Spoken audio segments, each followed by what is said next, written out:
Welcome to KTV news Telugu. నా పేరు స్మరత. ఎర్రగొండపాలెం పట్టణంలోని మేజర్ పంచాయతీ కార్యాలయ ఆవరణలో నిర్వహించిన గ్రామసభ కార్యక్రమంలో ఎర్రగొండపాలెం నియోజకవర్గ టీడీపీ ఇన్ఛార్జ్ గూడూరి ఎరిక్షన్ బాబు పాల్గొన్నారు. ఈ సందర్భంగా అధికారులు ఉపాధి హామీ పనుల కల్పన ఆవశ్యకత గురించి గ్రామస్తులకు తెలియజేశారు.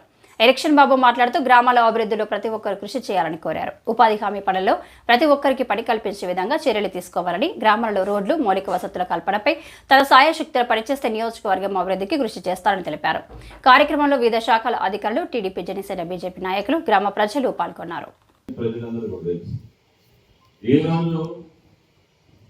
ఒకే రోజున రాష్ట్రంలో 13,326 గ్రామ సభలు జరుగుతూ ఉన్నాయి. ఈ గ్రామ సభల యొక్క ప్రధాన ఉద్దేశం ఏంటంటే, గ్రామంలో ఉన్నటువంటి సర్పంచ్ గారు, గ్రామంలో ఉన్నటువంటి ప్రజలు, మనకు కేటాయించబడినటువంటి అధికారులు, వీళ్ళందరి సమక్షంలో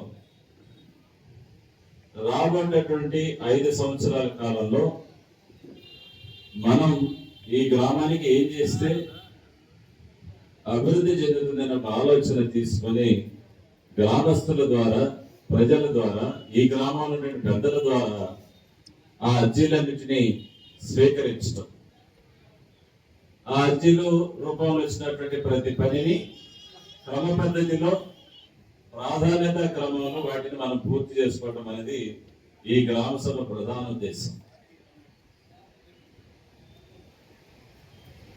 ఈ కార్యక్రమానికి రాష్ట్రంలో మన ప్రభుత్వం 4,500 కోట్ల రూపాయలు ఈ పనుల నిమిత్తం కేటాయించడం జరుగుతూ ఉంది. ఈ గ్రామ సభల ద్వారా 87 రకాలైనటువంటి పనుల్ని, అది వ్యక్తిగతం కావచ్చు, సామాజిక పరమైనటువంటి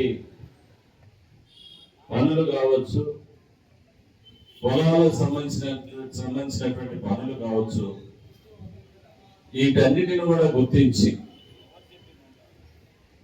ఎవరైతే ప్రజల ద్వారా మీకున్నటువంటి సమస్యల్ని అన్నిటినీ తీసుకొని క్రోడీకరించుకొని వీటిని మంజూరు చేసి ఈ పంచాయతీలో ఉన్నటువంటి ఎవరైతే కూలి పనులకు వెళ్తున్నారో వాళ్ళందరికీ కూడా పని దినాలు కల్పించి మీ ద్వారా ఈ పనులన్నిటిని కూడా చేపించేటటువంటి కార్యక్రమంలో భాగంగానే ఈరోజు మనం ఇక్కడ గ్రామ సభ నిర్వహించుకుంటా ఉన్నాం. దగ్గర ఈ పనుల వలన ఈ రాష్ట్రంలో 54 లక్షల మందికి పని దినాలు మనం కల్పించిన వారు అవుతాం. అందుకనే ఈ రాష్ట్ర ముఖ్యమంత్రి వర్యులు, ఉప ముఖ్యమంత్రి పవన్ కళ్యాణ్ గారు, అదేవిధంగా చంద్రబాబు నాయుడు గారు ఇద్దరు కూడా గ్రామాల్లో ప్రజలందరూ ఐక్యంగా ఉండాలా, ప్రజలు నిర్ణయించినట్టు పనులే జరగాల, ఈ గ్రామానికి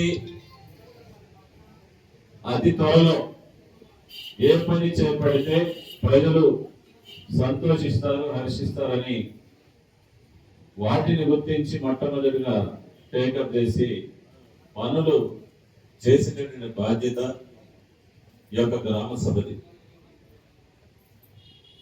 పెద్దలందరూ కూడా వచ్చారు గ్రామంలో.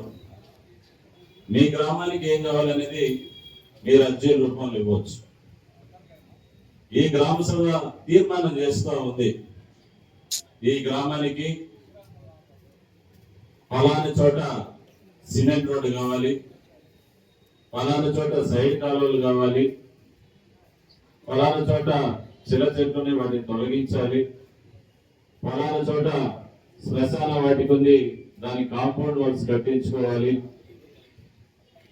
పలానా ప్రాంతంలో పూర్తిగా బురదమయమైపోతుంది, అక్కడ పని కల్పించాలి,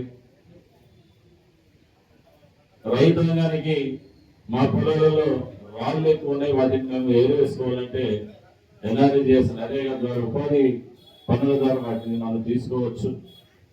మన భూముల్లో గట్ల మీద చెట్లు నాటుకోవాలంటే ఆ రకమైనటువంటి పనులు కూడా మంజూరు చేసుకోవచ్చు. వర్షపు నీటిని ఒడిసిపెట్టేదానికి ఇంకుడు గుంతల కార్యక్రమం కానీ ఇవన్నీ కూడా దగ్గర 27 రకాలైనటువంటి పనులు ఈ పథకం ద్వారా మనకు లబ్ధి జరుగుతూ ఉంది. అందుకని గ్రామస్తులు మీరు పార్టీలకు అతీతంగా అందరూ కూడా మీకు కావాల్సినటువంటి పనులని అవసరాలని ఖచ్చితంగా గుర్తించి అధికారుల ద్వారా మనం చేర్చుకొని ఈ ప్రభుత్వానికి మీరందరూ కూడా మంచి పేరు సంపాదించాలని చెప్పేసి నేను తెలియజేసుకుంటా ఉన్నా. ముఖ్యంగా గత ప్రభుత్వంలో సర్పంచులకి డబ్బులు ఇచ్చిన పాపాన్ని పోలే. మన ముఖ్యమంత్రి గారు నారా చంద్రబాబు నాయుడు గారు పదవి చేపట్టినాక ఇటీవల కాలంలో దగ్గర 1400 కోట్ల రూపాయలు పైబడి పంచాయతీలు కూడా నిధులు ఇవ్వడం జరుగుతూ ఉంది. ఎందుకంటే గ్రామ పంచాయతీలు ఆర్థికంగా పరిపుష్టిగా ఉంటేనే గ్రామంలో ఏదైనా చిన్న పనులు చేసుకోవడానికి అవకాశం కలుగుతుందనే ప్రధాన ఉద్దేశంతో ఈరోజు మనం ఈ కార్యక్రమాలన్నీ కూడా చేపడుతూ ఉన్నాం. అందుకని మనమందరం ప్రభుత్వానికి సహకరించాల్సిన అవసరం ఎంతైనా ఉంది.